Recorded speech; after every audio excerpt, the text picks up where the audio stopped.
Hey everyone, we got a little something different for you today. Normally, we would be uploading a standard last match standing episode tomorrow, Monday, or today, depending on when you're listening, or yesterday, or you know what, whatever. Due to certain difficulties, including my partner being tested positive for COVID, I've been taking care of her for about 2 weeks now. Everything's getting better. She hasn't had a fever in like 3 days, so it's looking great. In case you're wondering, we thought that it would be kind of a special treat to give you guys something from way back in our archives about over a year ago, WrestleMania 2, normally exclusive Patreon content. But we want you guys to have something to listen to today. So if you're already a patron and you're hearing this for the second, third time, whatever, we apologize. I promise we're trying to get some new content out for you guys. We are going to bust our butts recording. If you haven't heard it yet, I hope you enjoy. And if you're not already a patron, please consider doing that because we've actually added two more tiers. Off the top of my head, it's been a crazy week. I think it's two that have some great stuff on there, including one of the most classic last match standing patron bonuses is Last Mania Standing, podcast where the guys review, relive, and in a different way rank WrestleMania starting all the way from number one. You get to hear them do the best of WrestleMania and unfortunately sometimes the worst. So you guys can go ahead and listen to this next episode and decide for yourself if this is going to be one of the best or worst WrestleManias ever. Thank you guys so much for listening, whether you're a patron or not. We really appreciate you. You guys help us keep making content. We love you and hope you're all staying safe out there.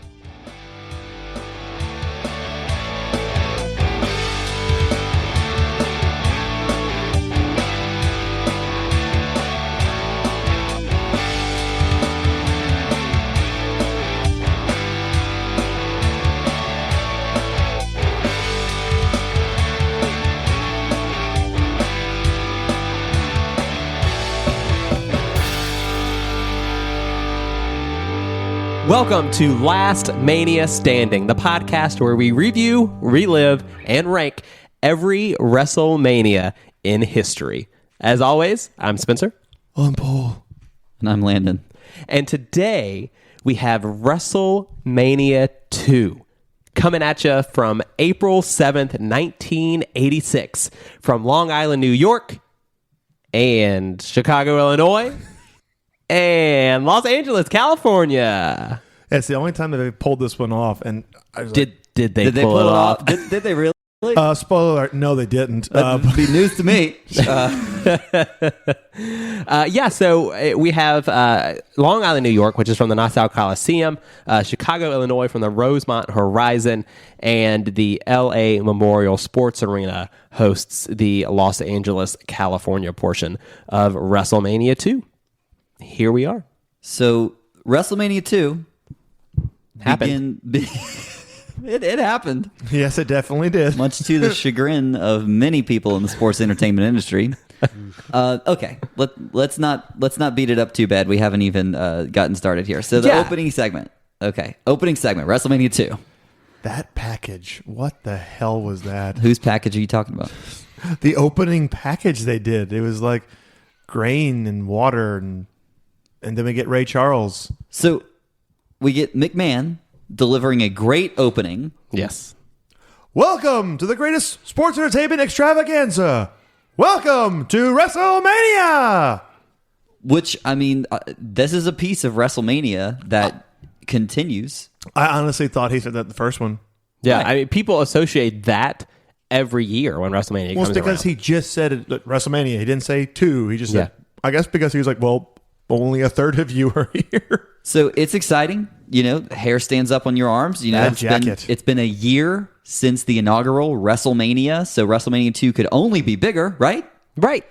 Bigger, badder, bolder. You have Ray Charles changing the lyrics to America the Beautiful. Fantastic. Yeah, you also have Ray Charles not being told the microphone is not hot. Yeah. And then he gets that horrific feedback, and I'm like, ooh. And you can't get mad at Ray because he can't tell. He starts singing, and that microphone is not on. And I'm like, somebody got fired.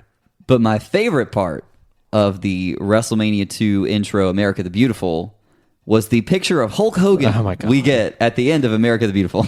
Oh, yeah. Like, From Python to Shining Python. Yeah. There he is. It's like, oh, gee, I wonder who's going over at the main event.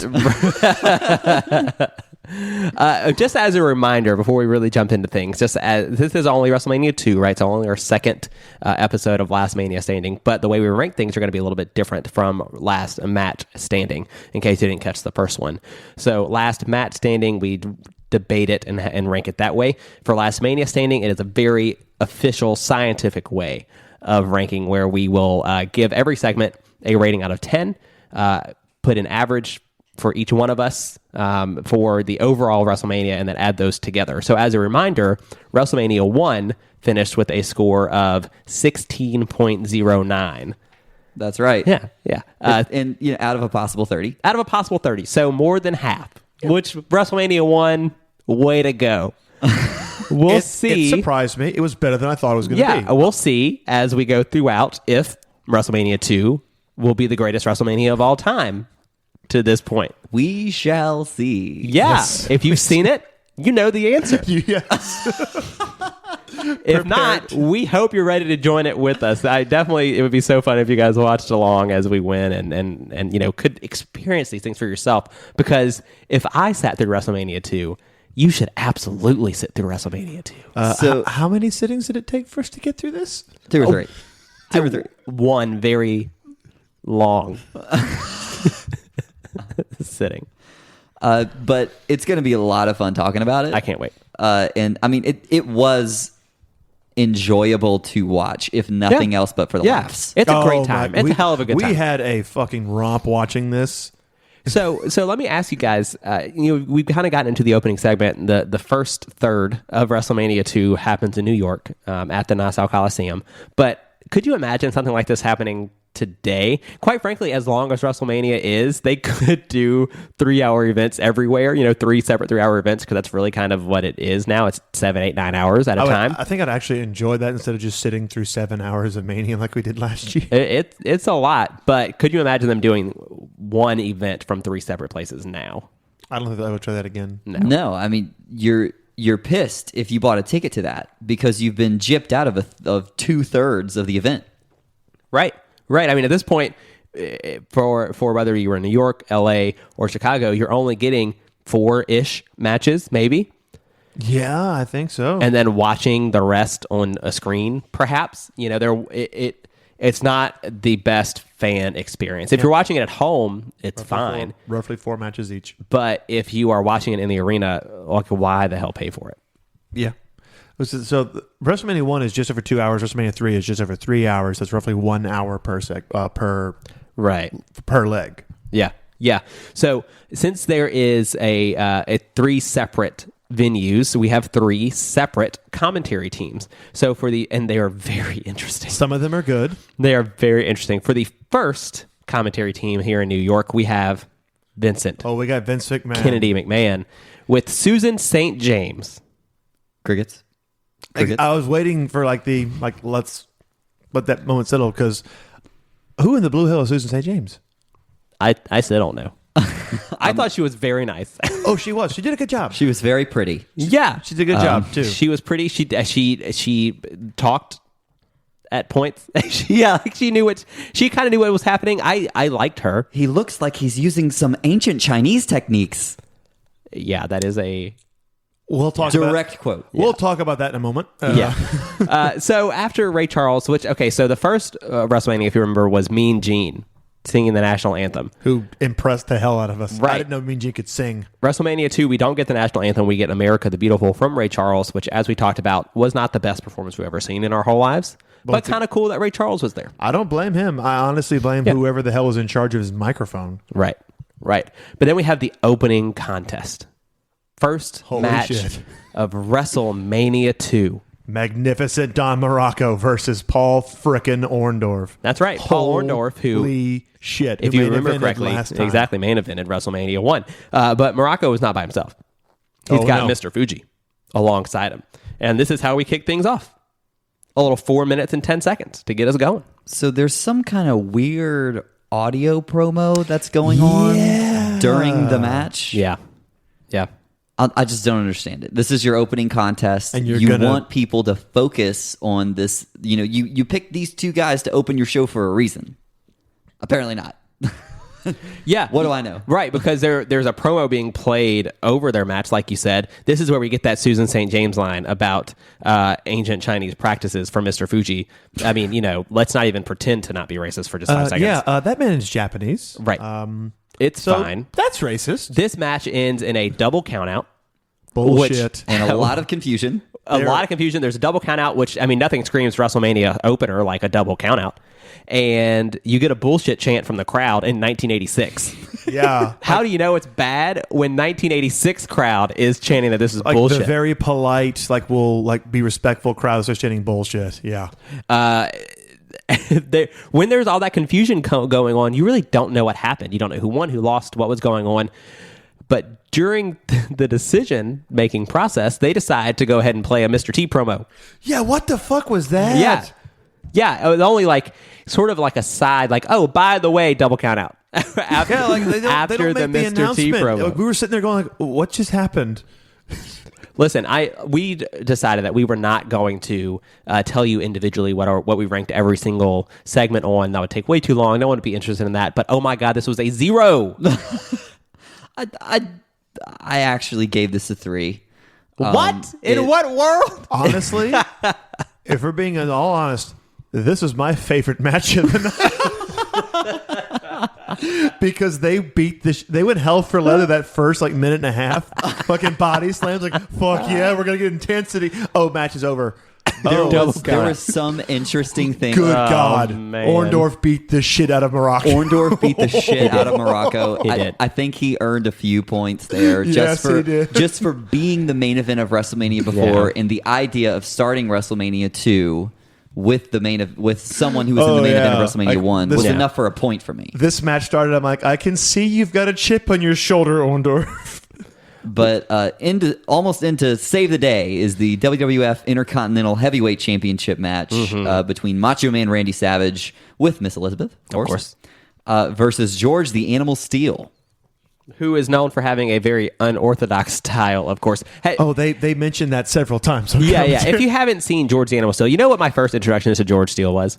SmackDown Here Comes the Pain, the video game. Oh, man. A long time ago. Me too, actually. Yeah. Yeah. That was my very first introduction to him. So seeing his matches later in my life, of course, all the hair, the animal, his moniker, because that's how he acted in the ring. The green tongue, the eating the turnbuckle thing. It's different, but it's entertaining. I'm still waiting for him to take his shirt off. Right. Yeah, exactly. But how cool is it we have a Randy Savage Intercontinental title match? Oh, man. We Second match on the card. We get a Madness promo. Ooh. I didn't realize that Randy Savage was the Intercontinental Heavyweight Champion in 1986. Mm-hmm. Yeah, how about that? It was when he came in, they pretty much put that belt on him right away. Yeah. Because they knew that he was money. And we get some sort of strange gasping from Susan during this match. Yeah. Oh, it's very bizarre. I don't think she knew anything about either of these. Yeah, it's anything they do, she goes, And at one point she says, "All right, George, eat his leg." And to which I'm just thinking, I guess cannibalism is legal now? Yeah, unorthodox offense, honestly, from both men. Yeah, it's weird. There's some action kind of happening back and forth. Yeah. There's a certain point where they're fighting with a bouquet of flowers. Yeah, flowers. What is going on? And then, sure enough, George starts eating the turnbuckle, and then this match ends in no contest. Yeah, so there is the point where Savage crawls under the ring, and Elizabeth is distracting George, and so Savage exits the opposite side of the ring and surprises Steele from behind. Yeah. I thought that was a cute little bit. Yeah. Okay, we got something. But Use the manager, of course. That's what you do. I'd honestly never seen breaking a turnbuckle open and rubbing the foam in your opponent's face as a move. Yeah. I've never seen that before. That's new. Yeah. He usually would just tear it open and eat it, not use it as a weapon. I didn't like how Steele kicks out of Savage's elbow. That He was does. bullshit. He does. So Savage had to use a dirty pen to win. Yeah. Which I get it. You're a heel. You gotta do a heel finish, but I really wish we could have protected that elbow. I just didn't appreciate 2 matches in, 2 bullshit finishes. I'm seriously? Exactly. Yeah, this Macho match, Man cannot beat George the Animal fucking Steel. this match 5 minutes and 10 seconds, and it was one of those that really could have been something, but really left you feeling like, oh, we're 0 for 2 kind of. I almost feel WrestleMania like 2 matches that so far. match legitimately felt like let's just call it in the ring. What are we gonna do? I'm gonna bite you. Now I got some flowers. Let me do the turnbuckle spot. All right, pin me. Wait, not off that elbow. Fuck that. No, pin me. Okay, match is over. That was it. Yeah. Pretty much. But the next segment, the next match we get, actually has one of Paul's favorite wrestlers of all time. Oh man, I love George Wells. No, we get Jake the Snake Roberts. Yeah. I actually was impressed with George Wells. I was too. I was like, Very who much is this so. guy? Very much so. So Jake Roberts, George Wells, it's that prime Jake the Snake Roberts character, isn't it? It's so good. This match is short, but it's hard hitting the whole time. Yeah, they beat the shit out of each other. Like they go hell for leather. We get the first head scissors in WrestleMania history from yes, we George do. Wells. George Wells. I'm like, this guy, Little- he impressed little the hell out of me. Trivia tidbit for you. I was seriously impressed by George Wells. I'm like, I I don't was know who this too. guy is, but he is like, he's taken the fight to Jake Roberts. And he does a beautiful power slam right after that. I know. Head scissors. I'm like, It's what is this? gorgeous. It's one of those things where you're there and you get put in what's essentially a squash match, Yeah. more or less. He's essentially being enhancement talent for Jake here. But he gets his shit in. But he looks great, and he didn't just go in there and lay on the mat and take the 3 count. He's like, I'm going to go in there and I'm going to show what I can do. I'd be shocked if he did not get a contract after that. But end of the day, he gets the DDT and he gets choked by the snake. Yeah. Oh boy. I was so uncomfortable when he like starts wrapping it around his throat. I'm like, hey, Jake, please don't kill him. Please don't murder this man at WrestleMania. Please stop, Jake. And then every time the referee starts like, I'm like, Jake, please stop. And then he finally pulls the snake off, and I'm like, oh god. It was a little bit uncomfortable. The DDT is always great to see. Like George Wells went in there, he put on a little show for a second, but he ends up falling to the DDT, like Landon said, in only 3 minutes and 15 seconds. But that uncomfortable 2 minutes or so after the bell. Oh, just wait. That's not the last time we're gonna have an uncomfortable 2 minutes with somebody being strangled after a match. Well, okay. By a snake. Yeah. Even by a snake. You're going to see that again. And Yeah. there is a moment coming up that if you are not familiar with, you will be familiar with. Yeah. But 3 matches in, this one by far is the best of what we've seen. And it's yeah. actually the highest rated match on my card. It's the second highest rated match on my card. Yeah, it's definitely up there. I think it might be the highest rated. I'll have to, as we go. But yeah, absolutely right. So a lot of fun. Only 3 minutes and 15 seconds, though. That speaks to what we kind of see the remainder of this. But we're already, those matches, a combined 13 minutes, the first 3 matches, and we're already on the main event Of the New York of segment. the New York segment. Oh, man. We get a promo from Roddy Piper. Holy shit. Yeah, so the main event is a callback to the actual main event of WrestleMania 1, which, if you remember correctly, was Roddy Piper and Paul Orndorff versus Mr. T and Hulk Hogan. So Paul Orndorff already participated. He was in the opening match. Now we have Piper and Mr. T facing each other in a boxing match. Piper has alongside him Lou Dava, the famous boxing manager, and Bob Orton, Cowboy Bob, of course. I got to say, though, when he does the promo where Orton is just giving him massage the whole time, I'm just sitting there going like, Bob Orton looks like a 50-year-old lesbian in that scene. He just does. I'm sorry. I was not paying attention to Piper. I was just watching boy. Orton. I was just watching Orton the whole time. I'm like, huh. I did not see that coming. I was just sitting Even going, a little bit. Mr. T has alongside on his team is the Haiti Kid and Joe Frazier. who inexplicably is wearing the same shorts as Piper. Yeah, I don't really understand it. We stopped it and we're like, why the fuck is he wearing Piper's kilt? Like, oh, those are shorts.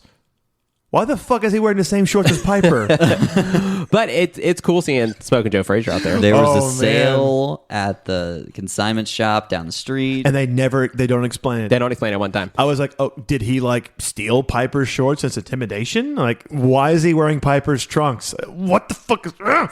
But we get a special guest ring announcer. You know how for the big events, especially at these early WrestleManias, the celebrities come out, right, for these moments. The ring announcer was Joan Rivers. Oh, I popped So hard fun. for Joan. Yeah, so fun to see man. Joan Rivers. You have guest judges, which include Daryl Dawkins, Cab Calloway, and C. Gordon Liddy, of course. It's a who's who. And I got to say, the whole time we were like, I knew who Cab Calloway was, but I had no idea who Daryl Dawkins or C. Gordon Liddy was. Like, who the hell are these guys? And then the most perplexing thing of the night, she goes, the guest commentator, oh, my favorite person, Herb. The guest timekeeper, Herb. I don't want to mention it now. But Herb, yeah, my favorite person, as Joan says, Herb.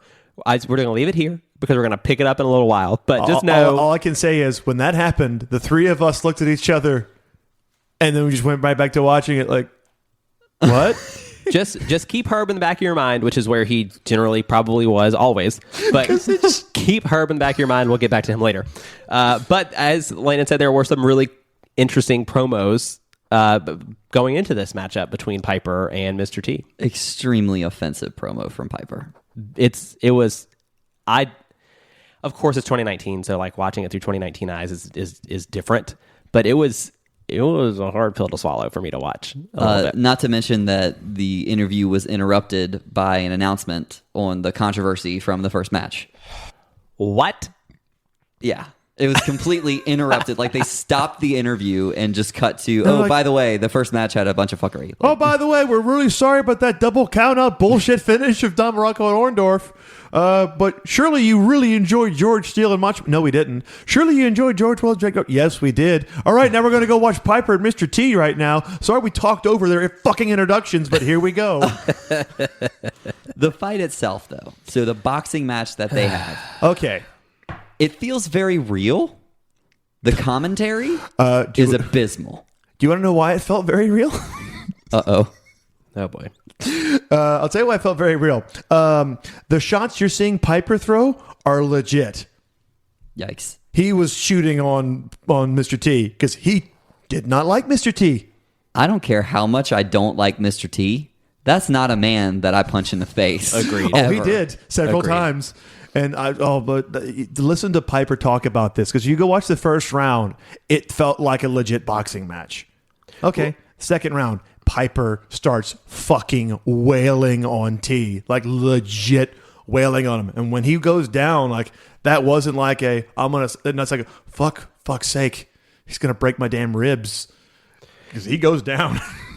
That makes me wonder if the disqualification after the slam, which gives Mr. T the victory, was legit, or if they did that to wrap it up. It was. That was supposed to go 8 rounds. Oh. So, yeah, so the bout, as it's mentioned in the start, it's 10 rounds, like a regular boxing match, supposed to be 10 rounds. It actually goes 13 minutes and 14 seconds, which is twice as long. It's like basically the same as everything Same thing combined as all so other far. 3 matches, yeah. Right. If this is supposed to go 8 rounds... You can tell after the first round, as you start the second round, that there ain't no chance in hell this is going 10 rounds because these guys are gassed. Well, Piper, like, he's still ready to go, but you can tell T is gassed out. That's why. And so Piper's attitude was, what the fuck? You're unprofessional. Like, you've had months to train for this, and you're going to show up out of shape? Because we all noticed Mr. T was not nearly as cut and, like, ripped as he was the year prior. Like at Mania, at first Mania, he looked like a pro wrestler. Here, he looks like a paunchy, I don't got to train for this. It's just fucking fake wrestling bullshit. Well, it was like the further the match went along, the boxing match, the more professional wrestling it got. Oh, yeah, because like the second round, like I said, it's just Piper throwing some stiff-ass shots. Yeah, but Cowboy Bob ends up, after, the bell rings, he throws the water. He throws the Mr. water T. on him. And I love that. Then round 3, they had planned a moment. T is going to throw this wild haymaker and knock down Piper. He fucking missed. Yeah. And Piper still sold it. Yeah. He fell down like he had his block knocked off.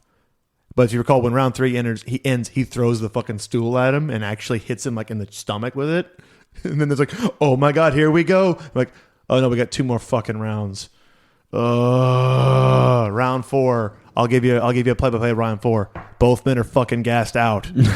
until Piper body slams Mr. T. That's round 5. Yeah. We have another round. So T wins by disqualification, and it's just a very weird New York. They did not want to watch a boxing match. Boy, it was weird. They wanted to watch a wrestling match. And Piper got very frustrated and gave them a very wrestling feeling match between, like, the wrestling stuff happens in the 30 seconds between rounds. It's an interesting place to be, New York City in 1986. Yep.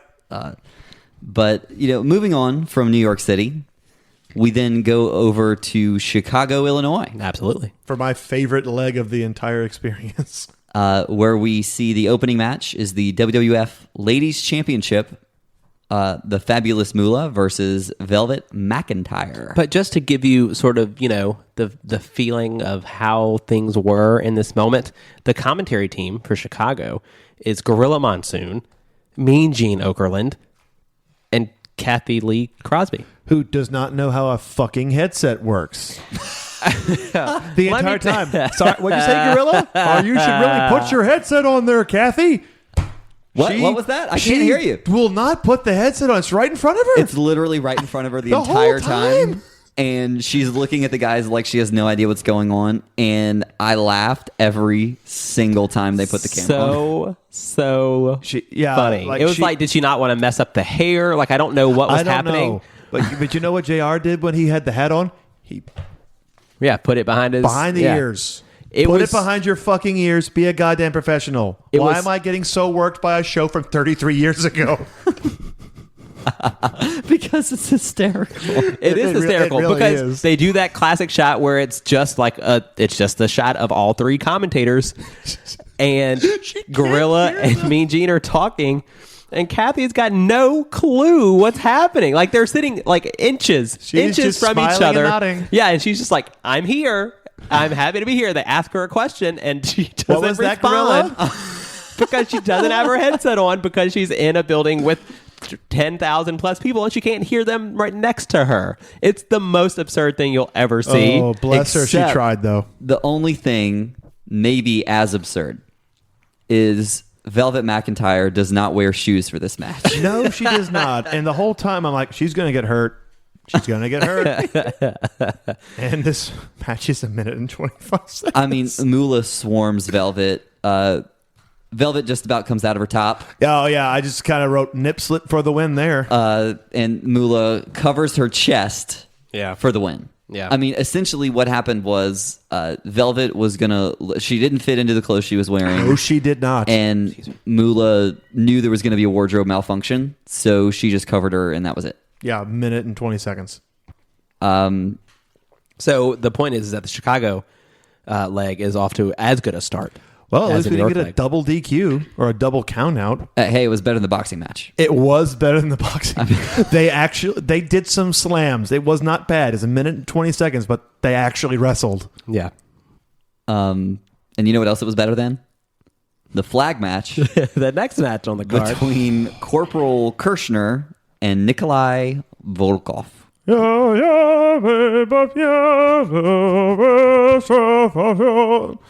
Yeah, like, did we really need to hear him sing? With classy Freddie Blassie as Volkov's manager, of course. A flag match. A flag match? Paul, can you explain the rules of a flag match Okay, for those of us keeping I score was at home? under the impression that a flag match goes like this. Your corner has my flag. My corner has your flag. The first person to climb up the pole and grab the flag wins. No. Landon, would you care to tell me what happens in this match? None of that. No, what does happen?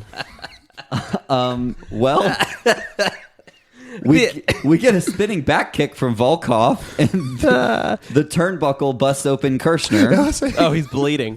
Pretty bad. The ref gets knocked down. and Blassie's Kane does all the work in this match. Yeah.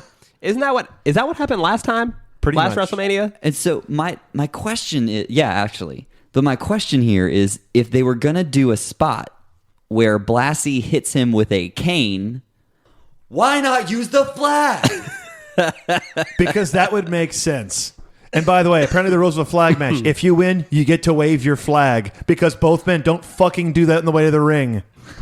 They both come to the ring waving their flags. They both enter the ring waving their flags. Kirshner wins and waves his flag. Congratulations, you won. Why the fuck are we reviewing this show?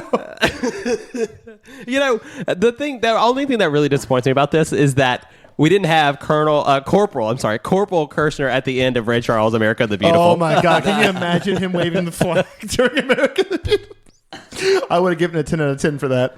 Oh, gosh. The only thing that would have been better Oh God, I'm sorry. is if Jim Duggan sang America the Beautiful. Oh God. The next match Yeah, we're moving right along. We're on to match 7 already, match 3 of the Chicago card. is the 20-man over-the-top rope battle royal. The inaugural Andre the Giant Memorial Battle Royal. That's a good point. That's a really good point. Nice job. But all I gotta say is, okay, when they start throwing these names out, I'm like, this is gonna go over my Sunday morning after. Okay, so it's super, super important that you know that this is not your regular run-of-the-mill battle royal that nobody cares about. It's one nobody cares about, but with NFL stars. Yes. Yeah. Hey, So these guys get some pops when they come So you out. care even less. Yeah. So it's the WWF versus the National Football League Battle Royal. Mean Gene gets into the ring to announce these guys. And I've got them all written down. no, we have them. But there are a couple of things to point out. There are some special referees for this match, being Ed Jones and Dick Butkus, which, by the way, those are big names. By the That's way, awesome. Dick Butkus, that's an awesome name. And he takes it very seriously, which I love. He does. Which I love. And Tutal looks great.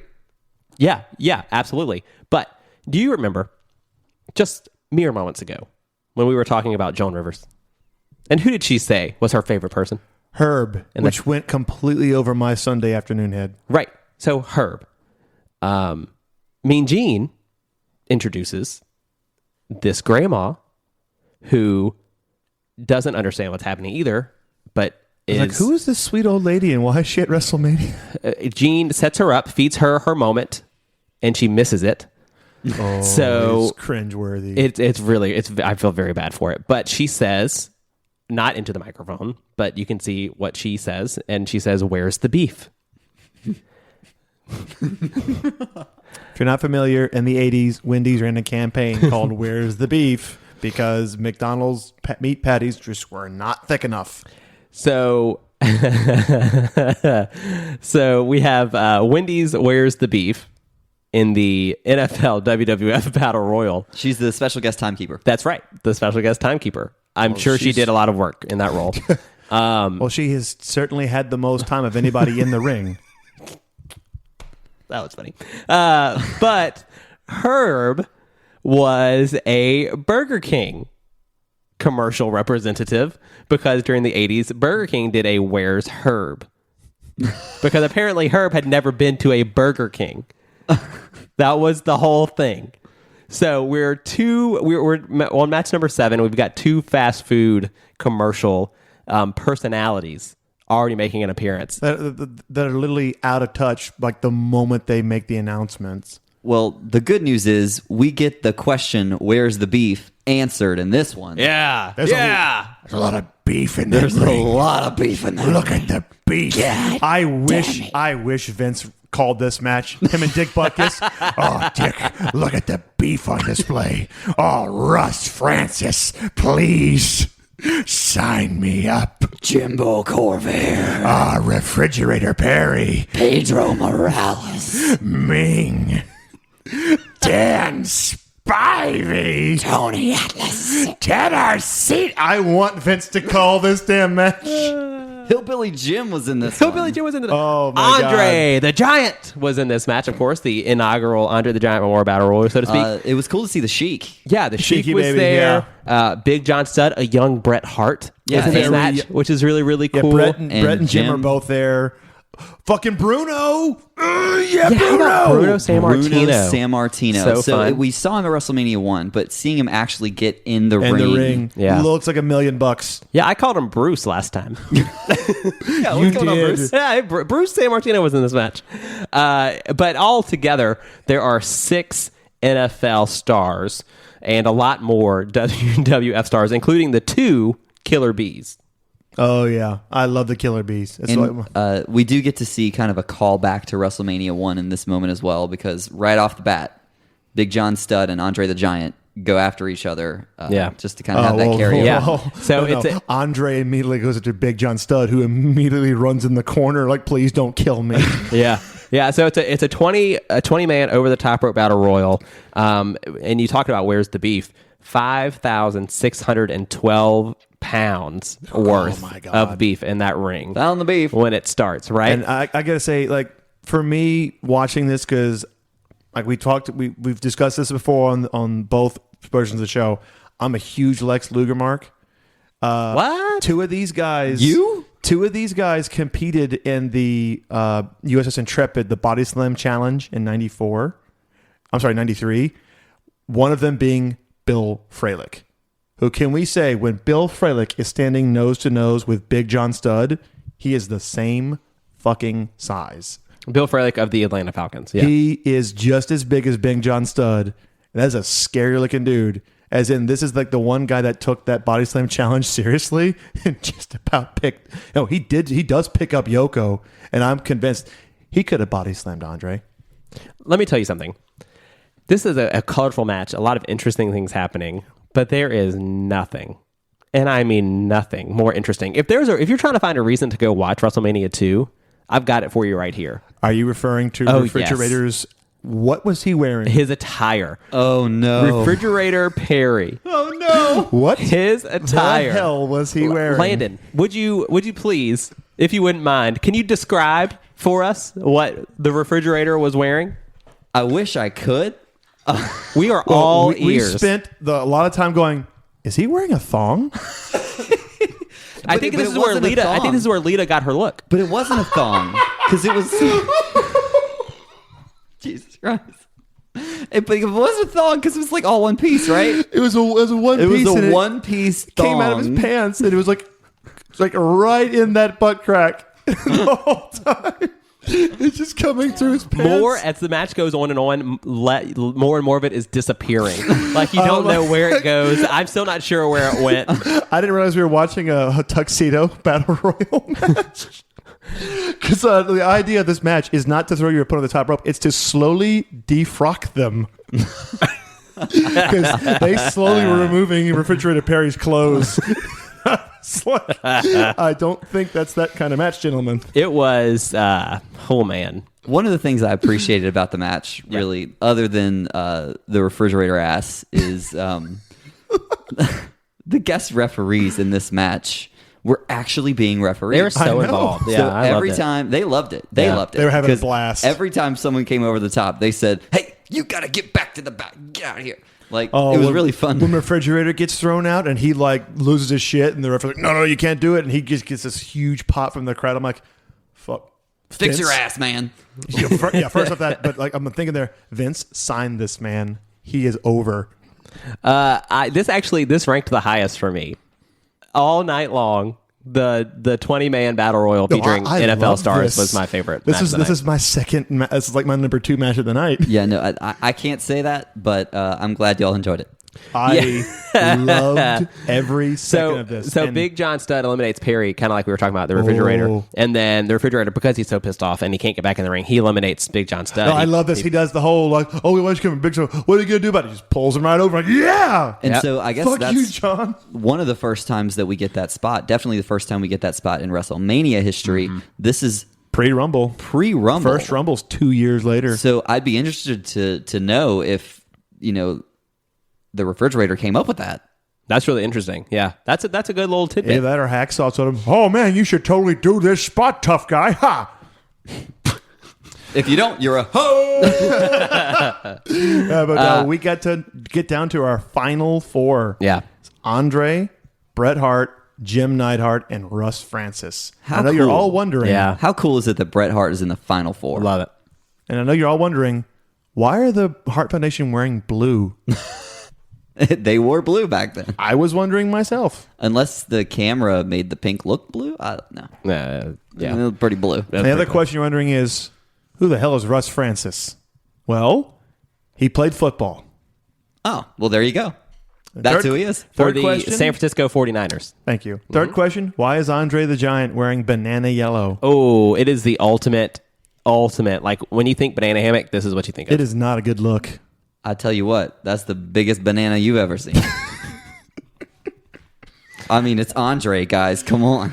And being that it's a battle royale, spoiler alert, Andre wins. Yeah. Lol, who was going to throw Andre out of a battle royal? The last time a big man won a battle royal in the WWF, it feels like.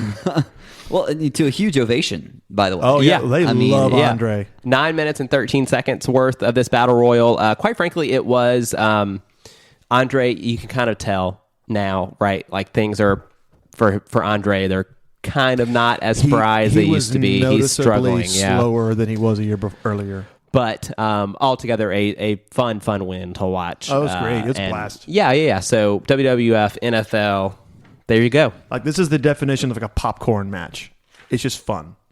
Yeah, totally agree. You can watch it out of context and have just as much fun as if you watched it live in '86. So that one was kind of billed as the main event of the Chicago leg, but there was actually one more match. We get a tag team championship match. That's right. The Dream Team, Brutus the Barber Beefcake and Greg Valentine, with Johnny Valiant, of course. Lucius Johnny Valiant, as they called him.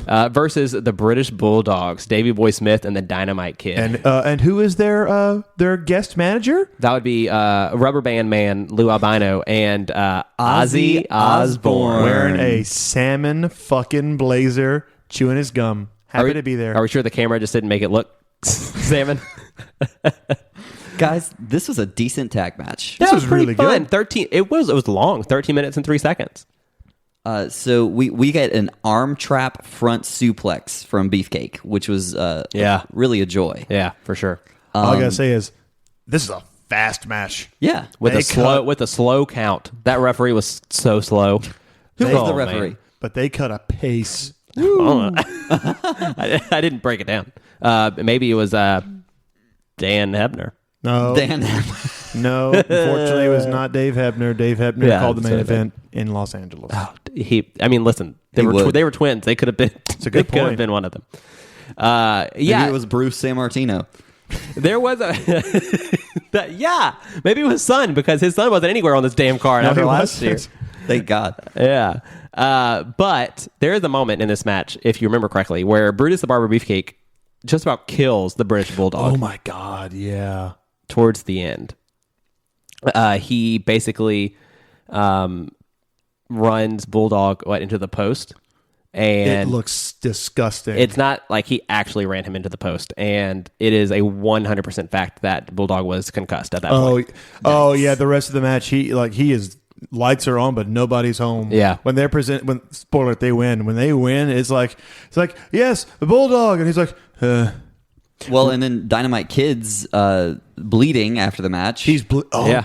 When did he blade? So I think it was a pretty fun finish there with the British Bulldogs. They used their head to win. Oh my so God, you're I don't know right. if maybe it was the headbutt or... That headbutt looked pretty stiff.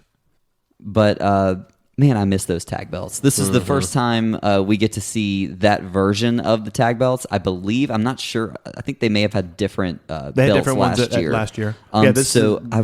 They kept those belts around until like 2010. Yeah. Well, no. 2002 or 3 is whenever they got the World Tag Team Championship split from the WWE Tag Team I could have Championship. sworn it was still like those belts though. No, so we got the bluish ones that went on SmackDown and the reddish one that went on Raw, right? The golden red and the golden blue. I didn't I like loved those. Yeah. But these World Tag Team Championships were introduced in '86, and I absolutely loved them. Yeah, they really are gorgeous. We had him for like 12 years. Shit. And they switch hands. The Dream Team came in as champs. They walk out as losers. The British Bulldogs win, and Davey Boy Smith is not at all celebrating. No, because he doesn't know where he is. He doesn't know where he is, so he's outside of the ring. They're trying to get him in, like Mean Gene's trying to get him in to come talk to him. Like, hey, Davey, come in here and talk. We know you can cuss, but come tell us how proud you are. Yeah, it was. Ozzy it was Osbourne, tough. what do you think about this? British Bulldogs forever! Yeah. And Pay me. It's followed up by another pretty fast-paced match. Ricky the Dragon Steamboat versus Hercules Hernandez. Yeah, and we've entered Los Angeles now. So we've entered Los Angeles. We're on match number 9, the first in LA. Oh, man. And your commentary team for Los Angeles is Jesse. We got Jesse the Body Ventura, brother. That's right. Alfred Hayes, which, by the way, Landon, did we decide if it was Sir or Lord? I believe it is Lord. It is It's Lord. Lord. It is definitely Lord Alfred Hayes, yeah. And a very interesting addition, we have Elvira. How about that? And her friends. Oh, I'd like to point out that this is 1986, and she still looks like that. Like, she's not aged a day in 33 years. No, but the opening contest, like Landon was talking about, was Ricky Steamboat and Hercules Hercules Hernandez. Hernandez. How fun. Holy shit. However, I would like to point out that I think that maybe they saved some seats in the arena for the people to drive from Chicago There are to a LA lot of empty seats in because that. it was empty as hell. And it broke my in that fucking arena. heart because these two were pouring their hearts out. Well, these at this point, think about it. If you were in LA, you've been sitting there for 2 hours with nothing happening. You're sitting there right? 2 hours with double countouts. Right. And You s- wardrobe malfunctions. That's what you've seen so far. So when we get Ricky and Hercules, it looks half full. Yeah. At, It's sad. in the final hour of WrestleMania, which is so bizarre. And the commentary's fairly weak here. Yeah. Nothing really to write home about. I mean, the Well, strongest no surprise is Gorilla and Mean Gene. Like that's not Well, a the thing surprise at is, all. like, Lord Al's not known for being a commentator, and Elvira, she's like not a wrestling personality. She did a lot of television, but I feel like she's kind of having to be coached through it. She did a better job than Kathy Lee Crosby. And She can hear them. interesting note, the ref for this match was actually the same guy who refereed the first ever T-Rex versus Stegosaurus match. This guy did look old. We did not mention this. The Los Angeles leg of the show, the ring announcer is Lee Marshall. If you don't know who Lee Marshall this is, is that good. is Tony the fucking Tiger. Tony the Tiger called the Los Angeles segment. That is so fucking awesome. That's crazy. That is really, really great. And it's actually funny you mentioned that because the second leg, the Chicago leg, was someone that was bored to tears, apparently, because it was the most dull ring announcing I've ever seen ever. So to have Tony the Tiger, I didn't even make a note of it. in I was leg like, I don't 3 know. was awesome. Because we got to, I think, the second or third match, and I'm like, I know that voice. Because they never said, and now I go to our ring announcer, Lee Marshall, like, we're just watching it. I'm like, I know that voice. And there's a point where he's doing somebody's introduction. I'm like, that's Lee Marshall. And you both had, how do you know that? I'm like, I watched a lot of mid-90s WCW. And Lee Marshall was on a lot of those shows. Well, good news for Lee Marshall. This match is great.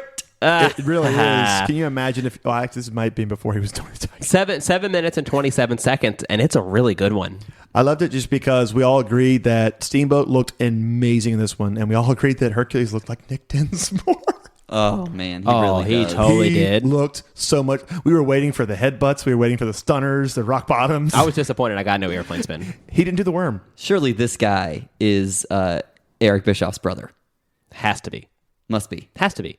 Right? Because Eugene was His Bischoff's nephew. nephew. Yeah. That was good. So And it's like the work rate of this match, though, was out of this world. I think they knew this crowd is pissed off. Let's fucking go for it. And they do, because Hernandez is a top rope nothing. And then Steamboat says, this is how you do it. Top rope crossbody for the 1, 2, 3.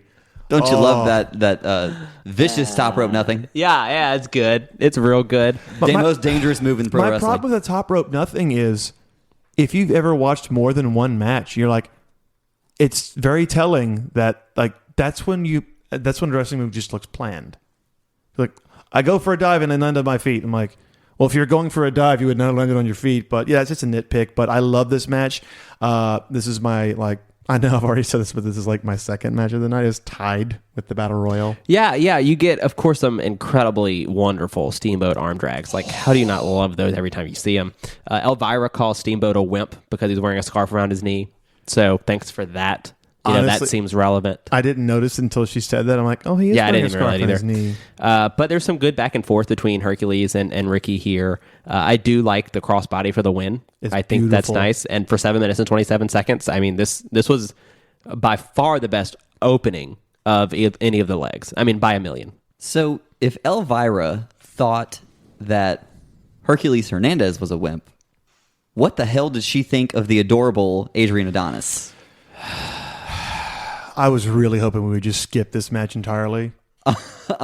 Actually, no. I would love to hear what Paul was able to rummage up about Adrian Adonis's opponent, Uncle Elmer. Oh, because we sat through this, we were like, who the fuck is Uncle Elmer? I looked him up. He looks ridiculous. Well, they both do. They both do. So, Lena, why don't you tell us about gorgeous Adrian Adonis first? Well, Adrian Adonis is a clear knockoff of Gorgeous George, but in the worst way possible. He got ribbed because he got fat. So he essentially, he's got the perfume that carried over from Gorgeous George, but he's wearing women's attire and is completely covered in pink face paint. Yeah. Pink face paint, and he's got like a black circle around one of his eyes. Watching this match makes me feel so uncomfortable because I'm like, I understand the whole point of his gimmick, but fuck me, that just his whole gimmick I found was just so insulting. He essentially just flops around the ring for a while. He really does. And there's a little strip tease that gets a pop. Yeah, I didn't realize that this was an evening gown match. As shitty as it was, Adrian owns his gimmick. He really does. Yeah. But like, I just had this written down: hillbilly versus crossdresser. That's essentially what this match is. So tell us about the hillbilly. Tell us about Uncle Elmer. Okay, well, Uncle Elmer, who once wrestled a match as White Kamala. Oh no. Oh yeah, Kamala too. I'm gonna let that hang. Oh, please continue. He was basically just a fat fuck from Mississippi, and that's what his gimmick is. Excellent. He was the kayfabe uncle to Hillbilly Jim. Oh, Uncle Elmer. That makes there sense. you go. yeah. Does it make sense why Uncle Elmer is in Los Angeles when his nephew, who's fighting for his life in a battle royal, is in Chicago? The one redeeming quality of this match is Jimmy Hart and the megaphone. Yeah. Because I can never get enough of Jimmy Hart's annoying ass voice in a megaphone. Yeah. Yeah. And it's definitely there. He's. Baby, let's go do it. We gotta win this one. Come on, Uncle Elmer. You can beat him. Come on. Come on, Adrian Adonis. Is that Jimmy Hart or is that Meatwad? A little bit more. Come on, Uncle Elmer. Come on, you gotta beat him now. That's more that. So Jimmy Hart manages gorgeous Adrian Adonis, and it leads him to a victory in 3 minutes and 1 second. This match was, I took no notes. I just wrote down strip tease. So after this, we get a surprising tag team that I always forget actually did a little bit of time in WWF. Here's my thing with this match, though. Haas Funk? Haas Funk and Terry Funk. With Jimmy Hart, who I guess just stayed out there.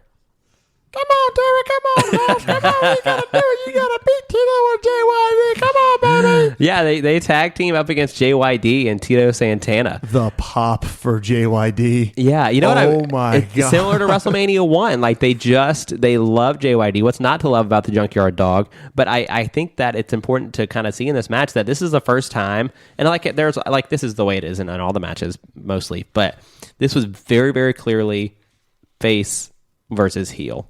Oh, yeah. Like more clear than really any other matches that maybe the main event. No clearer than Terry and Haas coming out with dusters spitting tobacco in the ring. Yeah. I really wish Terry and Tito would have coordinated because they both wear red. They look, yeah. And it looks like they're wearing- fighting their own tag team partner the whole time. It's weird because JYD's wearing his traditional white trunks with the thump on them. Tito is wearing red trunks, red boots. Same thing as Terry Funk. They both have long curly hair. On a bad grainy film, they kind of look like the same person. But I love how Haas is wearing blue and Terry's wearing red. I'm like, aw, brothers. They similarly to the Dream Team and Bulldog tag team match from earlier, this goes over 10 minutes. This is the longest match of the night. That one is at 13 or the 13-minute match. This one is 11 minutes and 42 seconds. So it's still plenty long. It's definitely right up there with the longest matches of the night. But it's back and forth, and it's pretty fun. It feels a little slow sometimes. It's really not too bad. But ultimately, it ends up in the Funks getting the win over Junkyard Dog and Tito Santana because they got some help from the Megaphone and Jimmy Hart. My only problem with this match is a problem that I have with a lot of older tag team matches, and that is what Billy Keeble once referred to as legal man syndrome. There's a lot of, I'm not the legal man in this match, but I'm going to do a big move and go for a pin, and then Dave Hebner is going to stare at me like, you're not the legal man. that definitely happened several times. A lot. Yeah. And one interesting thing that happens is JYD actually does slam Terry Funk into a table. Yeah. First table break in WrestleMania history. I was like, whoa, okay. Interesting. Now that you mention it. Yeah, well, it's Terry Funk. Yeah. There's going to be a table involved. Because honestly, Right. though, but I thought him assaulting Flair at Wrestle War 89 was like the first use of a table in America. I was wrong because 3 years earlier, Here he is. slams Still on the fucking Terry table. Funk. And I'm like, well, shit. Terry's way ahead of his time. Isn't that interesting, though? That's super, super interesting. But after all of that, I mean, listen, those were great moments all the way through. We've had 11 matches. Can you believe it? We are now Yeah. on. Yeah, really. I can. really can. Okay. We are now on to the main event here in Los Angeles. Hulk Hogan, can you believe that? In the main event versus King Kong Bundy for the WWF Championship in a steel cage that they bring out through the crowd, which is Yeah, interesting. like they had this great hype up promo, but they show the guys carrying out pieces of the cage, and then it cuts back to these interviews. And I'm going to be honest, I didn't realize Bundy could cut a promo. It was pretty good. Yeah, he That did was a really pretty good job. And the whole thing was, It's a great promo. he just got a great promo. I'm like, oh man, fuck, Bundy's going for it. And I'm like, why do you shave your eyebrows? It was a great promo, but it was made to look even better because Hulk Hogan's was so ridiculous. Okay, no, brother. I'm going to do pull-ups with 100-pound weights, dude. Make sure you only shoot me from the chest up because I'm just standing up on my tiptoes. I'm not actually doing chin-ups, dude. So Jesse Ventura looks absolutely ridiculous. He looks like, what is he wearing? He's wearing a Bo Derek wig, but his long blonde hair is coming out from underneath it. And Bundy does not look at the hard cam during the promo. No, he does not. He keeps looking like over here, like, bro, the camera is right here. And I Yeah, don't like know wide if, left. if no one was telling him which one was the hard cam. I mean, you got to look for the little red light. Here's my thing: you either look into the camera or you look or you look at Lord Al. Correct. Dude, stop! Don't. Right, that's it. He keeps looking over to his left. Like, who the fuck? Who are you looking at? Is Vince McMahon giving you a thumbs up, or is he giving you the middle finger for looking at him? Look at the goddamn camera. So, but that's what happens. King Kong Bundy looks left. Hulk Hogan is in the gym. Hulk Hogan stares into your soul through the camera when he does his promo. Oh, Right. man, the gym promo. Be It trained was- harder. It was bad, but like Paul said, they very clearly were not actually working out because as soon as Hulk Hogan walks away from doing chin-ups, he doesn't fall down any because he wasn't pulled up. He does one and then just lets go. And I'm like, here's a question, Terry. If you were already standing at that level, you would have had to either dip down or bend your knees back. And he clearly did not do that. I get the whole point. I'm doing chin-ups with a 100-pound dumbbell, but at least get a lighter dumbbell and really do it and just pretend, because it's wrestling. We can always pretend, or get a prop. But that was embarrassing. So they did call the steel cage reinforced because of Bundy. Yeah. Bundy's size is going to be in there. He could tear down that whole cage. We got to reinforce the steel cage. I don't know. I guess before this they used more of the mesh steel cages. They did. This was a thing. we were used to. Yeah, I love the blue bar cage, and eventually got the black bar cage. Well, it makes it easier to see It inside. makes it, and it's also a hell of a lot easier to climb. Right. Yeah, that's for sure. That's for sure. There's actually there's a guest ring announcer, of course, because we're in the main event. You got to have all these special people around. The guest ring announcer is Tommy Lasorda, which is really cool. Guest timekeeper Ricky Schroeder, who's just an actor, and then a kid. And then the guest referee was Robert Conrad, who did not wear his tie, but. No, he did not. He looked like a referee minus the tie. Yeah, but he was standing outside the ring. He didn't really have to do too much.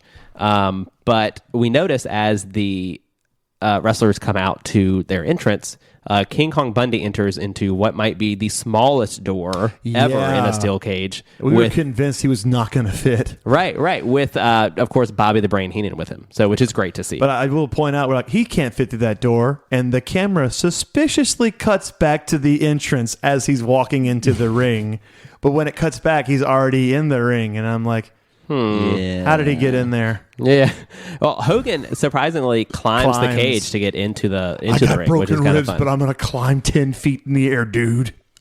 So Bundy comes out to no music compared to Hogan's, obviously, Real American. And I noticed, like, while the camera is panning to the ring, this is actually the stationary cam, it's the hard cam, it's tilted. It is definitely it tilted. I'm totally like, is. Dutch tilt? What is this? This WrestleMania, guys, is full of production issues all over the place. Because they had 3 separate production teams. Oh, it was bad. You can't split your A team. You have to put your A team one place, and this is clearly like the Z team. It was so bad. Oh, like we're going to get back to bad production goose in a minute, but I was looking forward to this match because the pre-match promos, the freaking pre-match hype up, like, oh man, Bundy's a monster. He's going to kill Hogan. Sorry, Paul. This match is 10 minutes of Hogan victimizing Bundy. Yeah. So Hogan gets an early advantage. Advantage? He just beats the shit out of him. Well, he uses dirty That's tactics. an advantage. He uses dirty tactics the whole time. Yep. Bundy, quickly goes after Hogan's ribs, Exactly. and that's all the offense he does. Yeah. The whole match. Also, we forgot to mention, Hogan is chewing on his bandana when he walked to the ring. I mean, maybe he was bacon flavored on it. He's just chewing on that. It's in his mouth. He's like a dog just chewing on it. I'm like, what is he doing? Is he Jinder Mahal? Is this WrestleMania 34? That's where the there it drugs is. are. You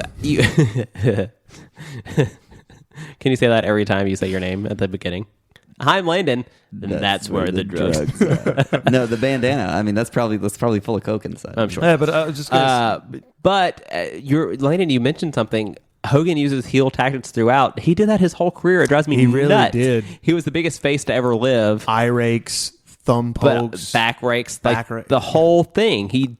I don't understand. And I feel like this is why Hollywood Hogan worked so well. because he just didn't change anything. Because he had been, and I'm pretty sure Bobby the Brain Heenan says this on WCW whenever we have the crazy turn. Repeatedly. He says, I have been telling you this my entire career, Hogan's entire career. This is the real Hulk Hogan. And you know what? He's right. He was right. Because right here, WrestleMania 2, 1986, he retains the WWF Championship by using heel tactics. Yeah, but like we said, like Bundy initially goes for the ribs, but this match is 10 minutes long, and 8 of those 10 minutes is just Hogan beating the living shit out of Bundy. And one guy that has been built up as a legitimate threat. What does it take for Bundy to get back? Oh, Hogan whiffs the fucking leg drop, and then Bundy does a fucking splash, then rips off his bandages and chokes him with it. Then he ties him. He ties him to the cage with the bandage. Nope, brother, nope, I've got to go over. And as if all of that wasn't going to get Hogan over, they decide, oh, you know what? Let's give some color to Bundy. Oh, let's give Bundy color. All right, Hogan, we want you to ram his face into the cage. All right, cool. We're going to do a very tight zoom in on Bundy as he fucking blades. They do a close up and it lingers on him, and you can see him just going like, got it. Okay, good. Slaps his forehead, then looks up. Oh, look, I'm bleeding. Where the fuck? It's a little bit frustrating. I got so angry. The fact is, it is built so well. Yeah. The promos do a lot to get you hyped for this match, and it's just so disappointing. It's a big letdown. 10 minutes Diminishing returns. You get a scoop slam on Bundy from Hogan. Huge pop from the crowd. He gets the leg. Yep. And we get this race to the finish as Hogan goes over the top. Bundy's trying to crawl through the door. But, of course, the Real American gets the win. Hogan was already like a foot but to touch the floor before Bundy even reacted. I think he missed his cue. So Hogan closes out WrestleMania with the title after throwing Bobby Heenan around for a minute.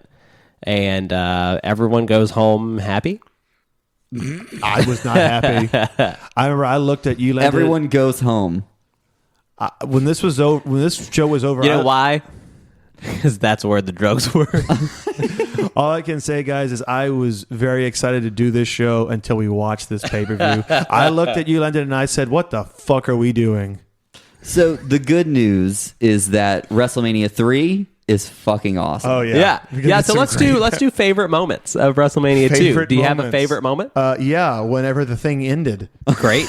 Credits rolling. Yeah, Great. that was it. Yeah. Really, I thoroughly enjoyed Jake Roberts versus George Wells. Oh Yeah. I love that The match. head scissors, the DDT, it was all just spot on. I feel like they should have gotten more time. Oh yeah, I love George Wells and Jake Roberts. I love the British Bulldogs, the Dream Team. I loved Hercules and Ricky Steamboat. And I don't care what you say, fuck finish or not. I love Dorndorf and Don Morocco. That match was awesome.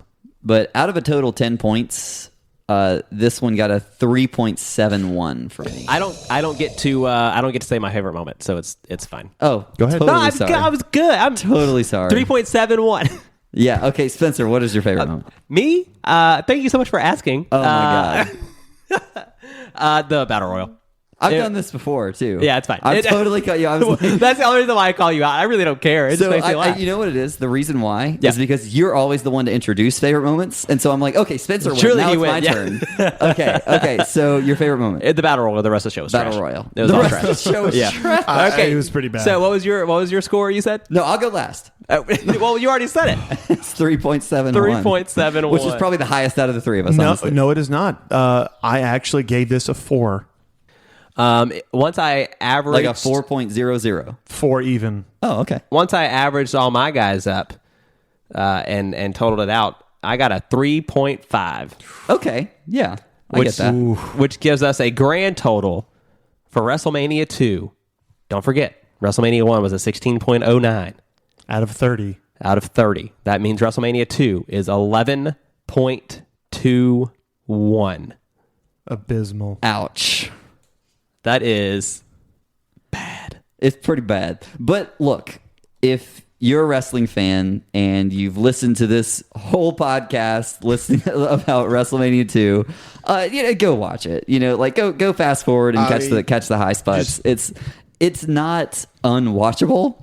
No. It's definitely not the worst wrestling I've ever watched, but fuck me, there's a reason why it took us 3 sittings to get through this. Let's just say that if a WrestleMania was anywhere like this quality now, I don't know if WrestleMania exists past that. Oh, It no. would be so damaging. If they shit the bed this bad in like 2019, like that company's stock would plummet. And listen, and we're going to talk about, some not great WrestleManias, after WrestleMania 20, kind of the turn of the century. We'll talk about some that aren't wonderful because there are some that aren't good, but not, and I could be wrong once we end up ranking it, but I can't imagine any of those will touch how no. bad this was. I do not think we're gonna be this miserable again. Because I can, generally speaking, think of at least one redeeming quality from every WrestleMania, There's a couple of the of good matches 21st here, century, but like, geez, this was rough.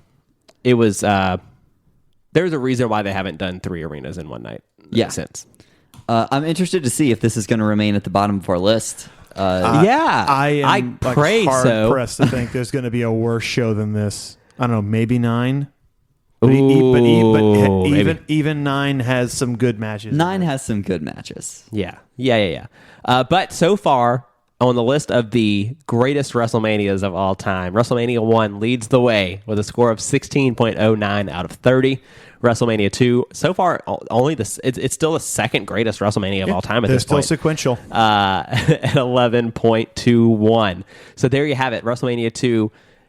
We'll see how long it lasts. I can't imagine it will be the last Mania standing, but glad we watched it. Hope you watched along too. Hope you were able to find some joy in it because there are some joyful moments. It's really fun to look back at these kind of things because there are some really positive things to take away from it, even if overall the show was kind of really clunky and unprofessional and disappointing.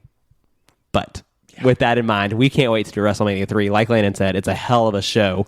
From the Pontiac Silverdome. That's right, the Pontiac Silverdome. I thought it was a Superdome. Ooh, there it is. There it is. I'm super excited to get to the Pontiac Silverdome. I mean, WrestleMania 3 is one of those.